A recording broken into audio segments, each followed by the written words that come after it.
درس قرآن کا جو سلسلہ چل رہا ہے اس میں جو ہے ہم نے 18 رکوع مکمل کیے.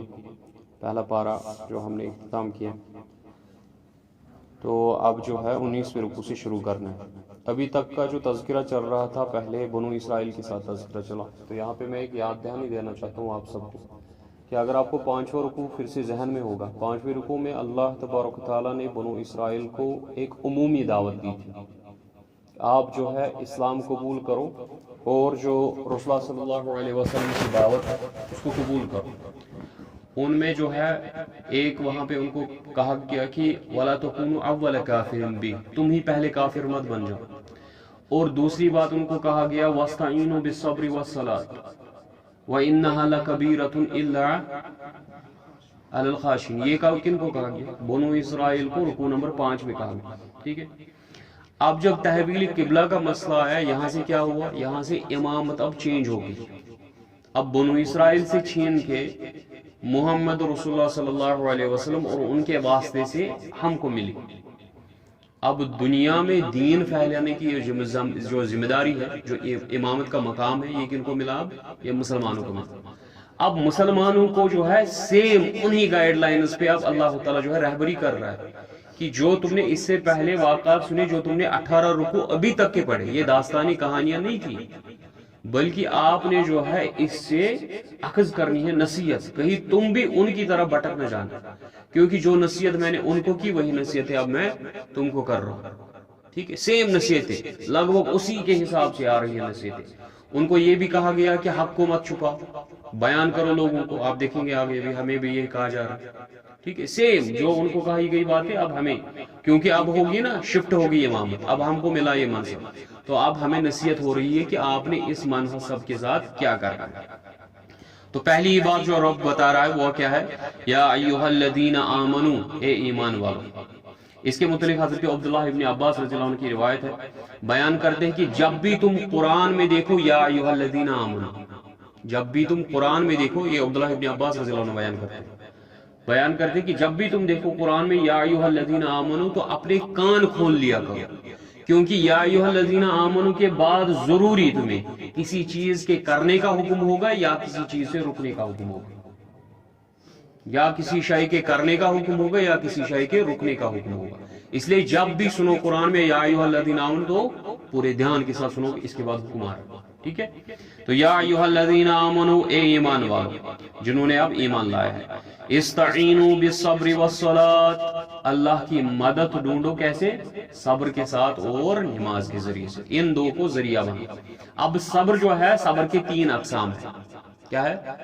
3 اقسام ہے صبر کی. ایک صبر ہوتا ہے صبر علی العبادہ، عبادت پہ صبر، اللہ کی عبادت پہ صبر کرنا. ٹھنڈ ہو رہی ہے، ٹھنڈا ٹھنڈا پانی ہے، آپ نے وضو کرنا ہے. اس ٹھنڈے پانی سے آپ وضو کریں گے، اس سے جو ہے تھوڑی سی آپ کو سردی لگے گی. ٹھیک ہے. یہ تکلیف آپ نے برداشت کی، اس پہ آپ نے صبر کیا. ٹھیک ہے. آپ تراویح میں آدھی رات بدا دیتے ہیں، ٹانگوں کو درد ہو رہا ہے، ٹھیک ہے، یہاں سے بستر پکار رہا ہے، لیکن آپ صبر کیے ہوئے. کیوں؟ اللہ کی عبادت کے لیے. سمجھ آ رہی بات؟ ایک ہو گیا اللہ کی عبادت پہ صبر کرنا، جو مشقتیں آپ کو عبادت پہ اٹھانی پڑتی ہیں ان پہ صبر کرنا. دوسرا ہوتا ہے صبر علی المعاصی، گناہوں پہ صبر کرنا. گناہوں پہ صبر کیا کرنا؟ مطلب کہ جو گناہ ہے وہ بہت لذیذ ہوتے ہیں، مزیدار ہوتے ہیں. ٹھیک ہے. وہ آپ کو للچاتے ہیں اپنی طرف، آپ نے کیا کرنا ہے؟ اپنے نفس کو روکنا ہے. ٹھیک ہے. آپ روزے سے ہیں، بہت خوشبودار پکوان پک رہا ہے، آپ کو سمیل بھی آ رہی ہے ناک سے، تو آپ کے منہ میں پانی بھی آ رہا ہے، لیکن آپ کیا کرتے ہیں؟ آپ اپنے نفس کو روک رہے ہیں، صبر کر رہے ہیں. نہیں، افطاری ہوگی پھر میں آپ کو کھاؤں گا. ٹھیک ہے. اسی طریقے سے گناہ آپ کو پکارتے ہیں، یہ لذت والے ہوتے ہیں، مزیدار ہوتے ہیں، زیادہ پرکشش ہوتے ہیں، آپ کو کشش کرتے ہیں اپنی طرف. آپ نے کیا کرنا ہے؟ صبر کرنا. ٹھیک ہے. یہ ہوگی 2. ٹھیک ہے. ایک عبادت پہ صبر، دوسرا گناہ پہ صبر. اور تیسرے قسم کا صبر ہوتا ہے مصیبت پہ صبر کرنا، جو اللہ تعالیٰ کی طرف سے آپ کو آزمائش آئے گی اس پہ صبر کرنا، جو بہت ہی مشقت والا ہوتا ہے. اب مومن جو ہے، مسلمان جو ہے، وہ مصائب اور مشکلات میں صبر کیوں کرتا ہے؟ کیونکہ اس کا اعتماد اللہ پہ ہوتا ہے. اس کو پتہ ہے اللہ تعالیٰ جو بھی میرے لیے بھیج رہا ہے یہ ظاہراً تو مصیبت ہے لیکن حقیقت میں یہ مصیبت نہیں ہے بلکہ اس میں رحمت ہے میرے لیے. ٹھیک ہے. اور نماز صلاۃ کیا ہے؟ صلاح کا لفظ اصل میں ہے کنیکشن. صلاح بولتے ہیں صلہ بولتے ہیں کسی چیز کو کنیکٹ کرنا، ایک کو دوسرے کے ساتھ جوڑنا. اب صلاۃ کس کو کنیکٹ کرتی ہے؟ بندے کو اپنے رب کے ساتھ کنیکٹ کرتی ہے. صلاۃ کیا کرتی ہے؟ بندے کو اپنے رب کے ساتھ کنیکٹ کرتی ہے. تو جب بندے کو کوئی مشکل آئی، کوئی مدد کی ضرورت پڑی، اس نے کیا کیا؟ اس نے صلاۃ ادا کی. صلاۃ سے کیا ہوا؟ یہ کنیکٹ ہوا کس کے ساتھ؟ اپنے رب کے ساتھ. تو اس نے مدد ڈھونڈی کس سے؟ اپنے رب سے. یہ ہو گیا صلاۃ. اب جو باقی حضرات جو اس سے معنی نکالتے ہیں جی اس سے غیر اللہ مراد ہے، تو نماز جو ہے غیر اللہ نہیں. آپ نے کسی کو دیکھا اے نماز مجھے بچہ ادا کر دے؟ کسی کو دیکھا ایسا بولتے ہیں؟ یہاں تک کہ آپ جو ہے نا بریلوی حضرات میں بھی کسی کو نہیں دیکھیں گے اے صبر میرے گناہ زیادہ ہے میرے گناہوں کو معاف فرما. دیکھا کسی جگہ؟ صبر سے مانگتے ہیں کوئی؟ نماز سے کوئی مانگ رہا ہے آج تک دیکھا کسی کو نماز سے مانگتے؟ تو یہ غیر اللہ کہاں سے ہوگی؟ غیر اللہ تو وہ قبر ہو گئی جسے آپ مانگ رہے ہو. ٹھیک ہے. غیر اللہ تو وہ درخت ہو گیا جس کو آپ دھاگا باندھ رہے ہو کہ اس سے میری مرادیں پوری ہو جائیں گی. کبھی نماز کو دھاگا باندھا ہے؟ باندھو. کہاں پہ ہے نماز؟ دکھاؤ. صبر کہاں پہ ہے اس کو دکھاؤ، وہاں پہ دھاگا باندھیں گے. پھر نماز اور صبر ہمیں مرادیں پورے کریں گے. نہیں، یہ غیر اللہ نہیں ہے بلکہ یہ ذریعہ ہے، رب کی عبادت کا ذریعہ ہے. اور رب کے ساتھ جس شے کو وابستگی ہے وہ جو رب حکم کرے گا اس کے ذریعے عبادت کرو، ہم اس کے ذریعے عبادت کریں گے. رب کہے گا اس کے ذریعے عبادت نہیں کرنی ہے، ہم نہیں کریں گے. ٹھیک ہے. ان اللہ مع الصابرین، بے شک اللہ تعالیٰ صبر کرنے والوں کے ساتھ. اب صبر جو مصیبت، سب سے بڑی مصیبت ایک انسان کو آپ پہنچتی ہے وہ کیا آتی ہے؟ اپنی جان گوا دینا یا اپنے کسی عزیز کی جان گوا دینا. لیکن جو ہمیں منصب بخشا گیا اس میں آپ جو بھی تقدو کریں گے وہ اللہ کی راہ میں ہوگا. ٹھیک ہے. کیونکہ ہمیں کیا امامت ملی ہے، ہم نے اس دین کو آگے پہنچانا ہے. آپ ہر کوئی عمل، ہر کوئی قدم کس لیے اٹھا رہے ہیں؟ اللہ کے اس دین کو دوسروں تک پہنچانے کے لیے. ٹھیک ہے. تو آپ جب اسی تقدو میں لگے ہیں، آپ اسی دوڑ دھوپ پہ لگے ہیں کہ مجھے اللہ کے دین کی سربلندی لانی ہے اس دنیا میں، اس تقدو میں جو ہے آپ کو جوخم اٹھانے پڑیں گے، آپ کو مصائب کا مشکلات کا سامنا کرنا پڑے گا. آپ کی جان بھی جا سکتی ہے کیونکہ یہ پھولوں والا راستہ نہیں ہے، یہ بہت سخت راستہ ہے، اس میں جان بھی جا سکتی ہے. آپ کے عزیز اقاربہ کی جان جا سکتی ہے، آپ کے بیٹوں کی جان جا سکتی ہے، آپ کی خود کی جان جا سکتی ہے، والدین کی جان جا سکتی ہے، کیونکہ یہ راستہ بہت کٹھن ہے. اللہ تعالیٰ بیان کرتا ہے وَلَا تَقُولُوا لِمَنْ يُقْتَلُ فِي سَبِيلِ اللَّهِ أَمْوَاتٌ، جو اللہ کی راہ میں گزر جائے ان کو مردہ مت کہو. ٹھیک ہے. بل احیاء، بلکہ وہ تو زندہ ہے. کیسے زندہ ہے؟ ہمارے ساتھ ہے؟ نہیں. اس کی تشریح کون کرے گا؟ قرآن کس پہ نازل ہوا؟ رسول اللہ صلی اللہ علیہ وسلم. تو اس کے سوال کا جواب ہم کس سے ڈھونڈیں گے؟ اپنے ملا سے نہیں ڈھونڈیں گے کیونکہ ہمیں ملا بٹکا دے گا جی وہ بھی زندہ ہے، یہ بھی زندہ ہے، پیڑ بھی زندہ ہے، درخت بھی زندہ ہے، قبر بھی زندہ ہے، ہر کوئی شے زندہ ہے، مانگ لو جس سے مانگنا ہے، ہر کوئی چیز آپ سے سن رہی ہے. نہیں، ہم ملاؤں سے نہیں پوچھیں گے، ہم اپنے امام محمد رسول اللہ صلی اللہ علیہ وسلم سے پوچھیں گے. انہوں نے حدیث بیان کی کہ جو شہید ہے ان کی روح ہے سبز پرندوں کے اندر جنت میں گھوم رہی ہے، اللہ کا رزق کھا رہی ہے، اور اس کے بعد شام کو جو ہے عرش کے ساتھ لٹکتی ہے، جیسے قندیلے ہو، جیسے لیمپس ہو، ویسے لٹکتی ہے. یہ بیان کیا ان کا زندہ ہونا. ہر کسی شخص کو انتظار کرنا ہے مرنے کے بعد قیامت کب برپا ہوگی، اس کے بعد جنت اور جہنم کا فیصلہ ہوگا. لیکن شہید ایک ایسی ذات ہے جن کو کب جنت میں کب جاتے ہیں جنت میں؟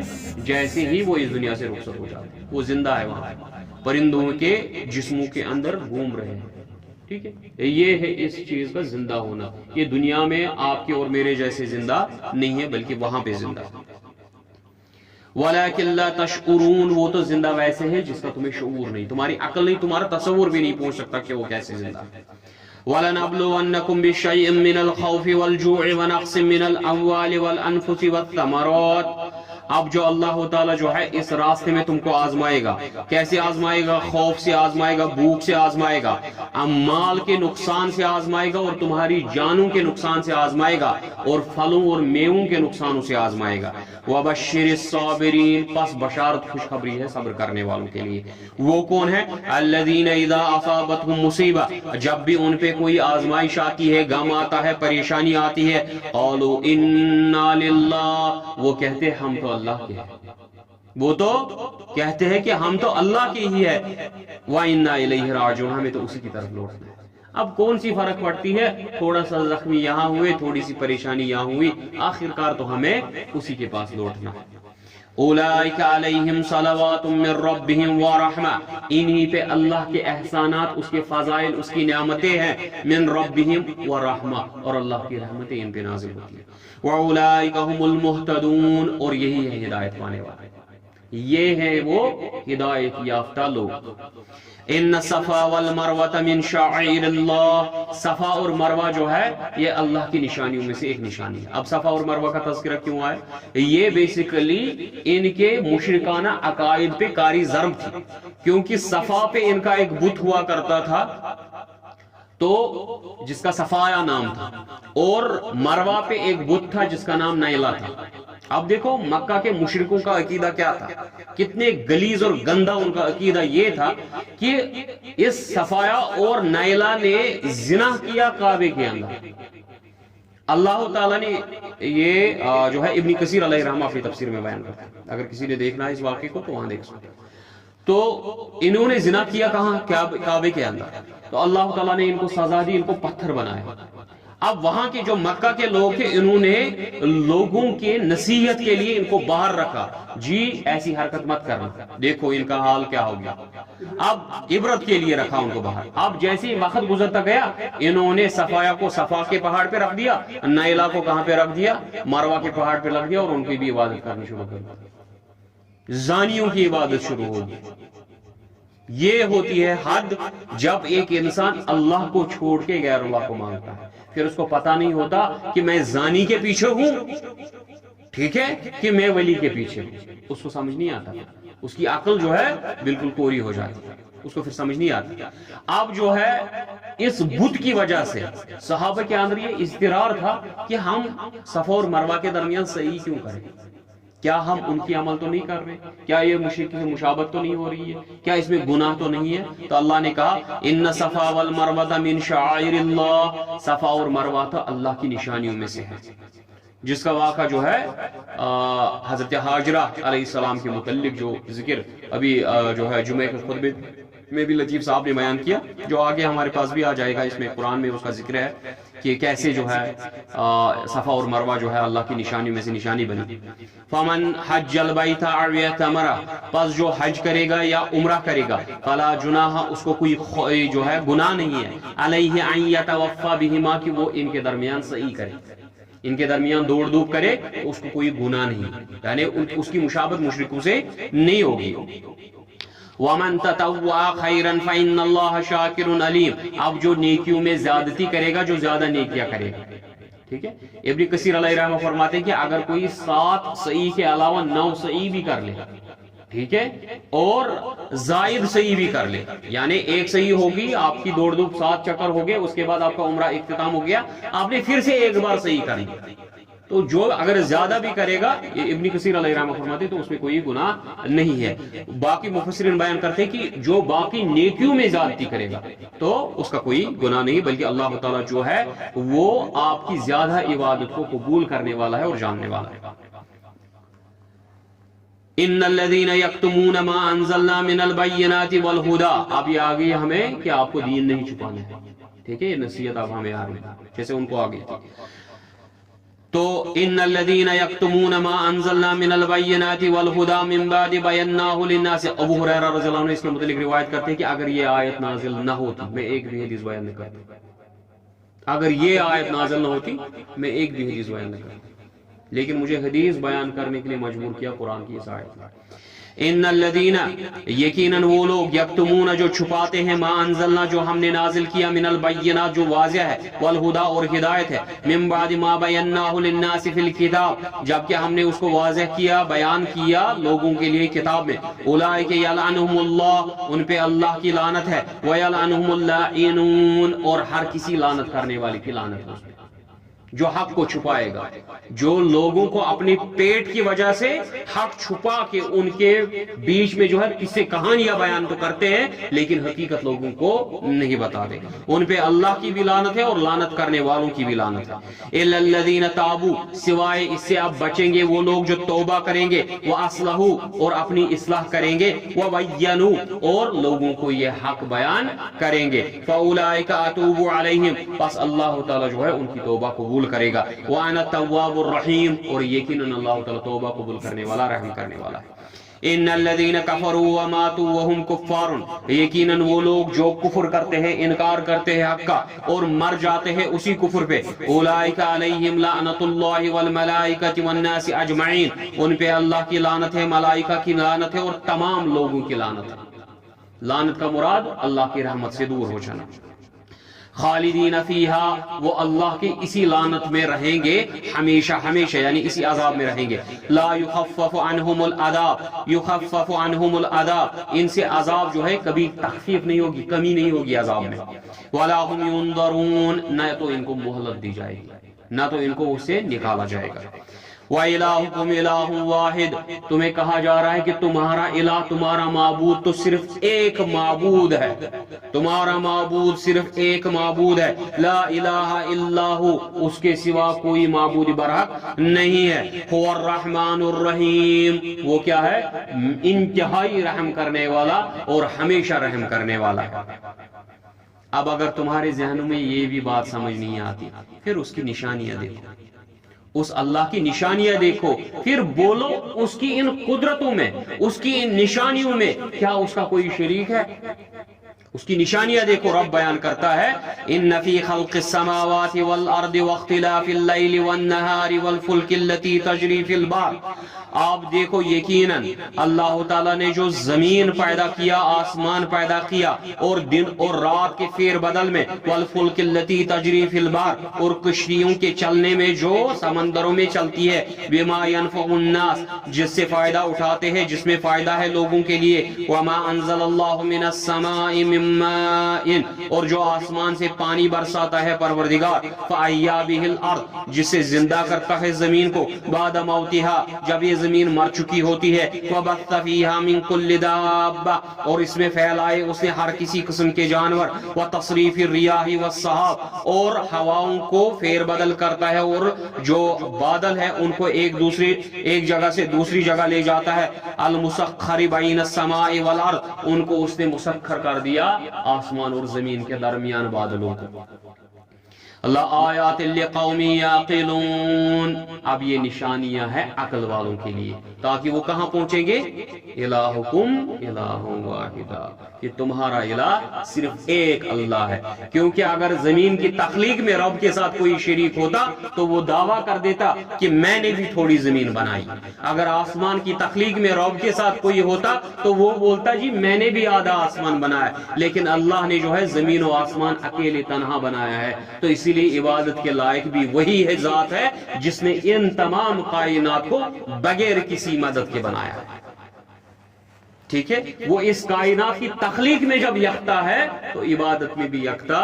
وہی ایک اللہ ہونا چاہیے وَمِنَ النَّاسِ مَن يَتَّخِذُ مِن دُونِ اللَّهِ اب وہ لوگ جو اللہ کے ساتھ یا اللہ کے سوائے دوسروں کو شریک ٹھہراتے ہیں يُحِبُّونَهُمْ كَحُبِّ اللَّهِ وہ ان سے محبت کرتے ہیں ویسے جیسے اللہ سے محبت کرنی چاہیے جنہوں نے کیا اللہ کو چھوڑ دیا الہ واحدہ کو چھوڑ دیا پھر وہ کیا کرتے ہیں وہ مخلوق کے پیچھے لگتے ہیں اور ان مخلوق کے ساتھ ویسی محبت کرتے ہیں ویسی شفقت کرتے ہیں ویسی ان کی عزت کرتے ہیں جیسے اللہ کی کرنی چاہیے والذین آمنوا اشد حبا للہ لیکن جو ایمان والے ہیں جو مومن ہے ایمان والے ان کی تو شدید محبت ہوتی ہے صرف ایک اللہ کے ساتھ وَلَوْ يَرَى الَّذِينَ ظَلَمُوا إِذْ يَرَوْنَ الْعَذَابَ جب یہ ظالم دیکھ لیں گے اپنی آنکھوں سے عذاب أَنَّ الْقُوَّةَ لِلَّهِ جَمِيعًا کہ حقیقت میں ساری قوت اور اختیار کا مالک تو صرف ایک اللہ ہے. اس وقت ان کو یقین آئے گا جب یہ اللہ کا عذاب دیکھیں گے، لیکن اس وقت کا یقین آنا، اس وقت کا یہ دیکھ لینا کوئی فائدہ. وَأَنَّ اللَّهَ شَدِيدُ الْعَذَابِ یقیناً اللہ تعالیٰ بہت سخت عذاب کرنے والا ہے.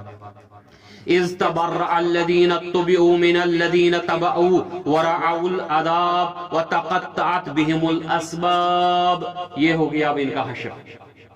جو اللہ کے سوا باقیوں کے ساتھ خود کو جوڑتے ہیں وہ سمجھ لے اس آیت میں ان کے لیے نصیحت پروردگار کر رہا ہے کہ اس وقت جب مبرہ ہو جائیں گے، خود کو چھٹکاریں گے، خود کو دور کر دیں گے، الذین تبعوا جن کی اطاعت کی جاتی ہے، جن کے پیچھے پیچھے یہ چلتے ہیں نا روز محشر میں، وہ کہیں گے جی ہمیں جو ہے ان کے ساتھ کوئی معاملہ نہیں.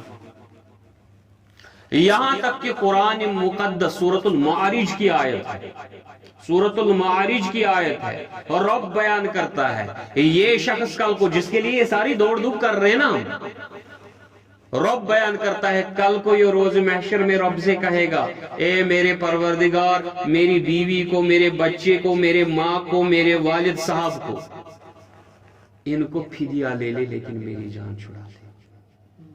ان کو فدیہ دے گا. ایک تو ہوگی وہ والی آیت کہ جب جو ہے باپ بیٹے سے، بیٹا باپ سے دور ہو جائے گا، بیوی سے دور ہو جائے گا، بچے سے دور ہو جائے گا، یہ تو ایک الگ آیت ہوگی. سورۃ المعارج میں کیا ہے، یہ ان کو بولے گا میں ان کو فدیہ دوں گا، اپنی بیوی کو دوں گا اللہ کو، جی اللہ میرے بدلے اس کو عذاب دے دے لیکن مجھے چھڑا لے. بیٹے کو دے گا، باپ کو دے گا، ماں کو دے گا، لیکن کوئی قبول نہیں ہوگا کیونکہ جس نے جو اعمال کی ہے وہ اس نے خود سزا اس کی بھگتتی. تو جن کی یہ پوجا کرتے ہیں، جن کے ساتھ خود کو وابستہ کرتے ہیں، وہ جو ہے ان سے بری و ذمہ ہو جائیں گے، مبرہ کر لیں گے خود کو، جی ہمیں ان کے ساتھ کوئی واسطہ ہے ہی نہیں. جب وہ عذاب دیکھ لیں گے تو کیا کہیں گے، وَتَقَطَّعَتْ بِهِمُ الْأَسْبَابِ ان کے درمیان جو بھی تعلقات ہیں وہ سارے کٹ جائیں گے، قطع ہو جائیں گے، کٹ ہو جائیں گے. وَقَالَ الَّذِينَ تَبَعُوا لَوْ أَنَّ لَنَا كَرَّةً فَنَتَبَرَّأَ مِنْهُمْ كَمَا تَبَرَّؤُوا مِنَّا. اب یہ لوگ کیا کہیں گے، کاش ہمیں ایک موقع واپس ملتا، ہم بھی ان کے ساتھ اپنا تعلق توڑ دیتے جیسے انہوں نے آج ہمارے ساتھ یہ تعلق توڑ دیا. آگے سورۃ العال عمران میں ہمیں ایک آیت آئے گی، رب پوچھے گا عیسیٰ علیہ السلام سے. کسے پوچھے گا؟ عیسیٰ ابن مریم سے. کیا پوچھے گا؟ بتاؤ جی کیا تو نے بولا ان کو میری عبادت کرنے کی؟ کل کو شیخ عبد القادر جیلانی علیہ رحمہ سے بھی رب پوچھے گا نا. یہ تو عیسیٰ علیہ السلام سے پوچھ رہے تو شیخ عبد القادر جیلانی علیہ رحمہ سے بھی پوچھیں گے، بتاؤ جی آپ نے بولا ان کو میری عبادت، مجھ سے مرادیں مانگنے کے لیے. یہ تو خواجہ صاحب سے بھی پوچھیں گے نا، اجمیر والے سے، اس سے بھی رب پوچھے گا بتاؤ جی آپ نے ان کو بولا میری عبادت کرنے کے لیے. کیونکہ جسے عیسیٰ علیہ السلام کی مثال سمجھ آ گئی نا، اور رب جو ہے ایک ایک کا نام لے کے اب بیان نہیں کرے گا، اس نے ایک کا ذکر کیا. اور کس کا کیا؟ پیغمبر کا ذکر کیا. اب ولی بڑا ہوتا ہے کہ پیغمبر؟ نبی بڑا ہوتا ہے نا. تو جب بڑے کی ذکر آ گئی تو چھوٹے تو سارے آ گئے نا ذکر میں.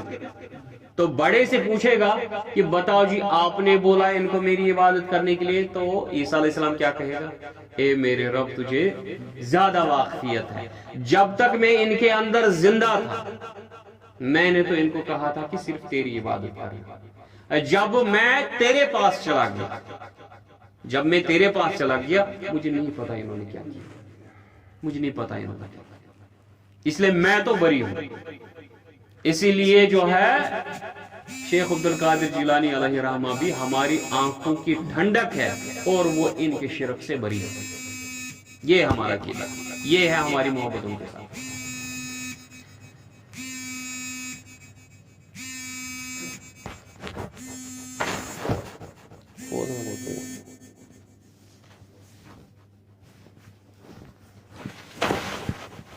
تو کیا ہوگا، ان کے جو ہے تعلقات کٹ جائیں گے. اب یہ بولیں گے جی کاش ہمیں موقع مل جاتا ہم بھی دنیا میں چلے جاتے اور دنیا میں بھی ہم ان کے ساتھ تعلقات کاٹ دیتے.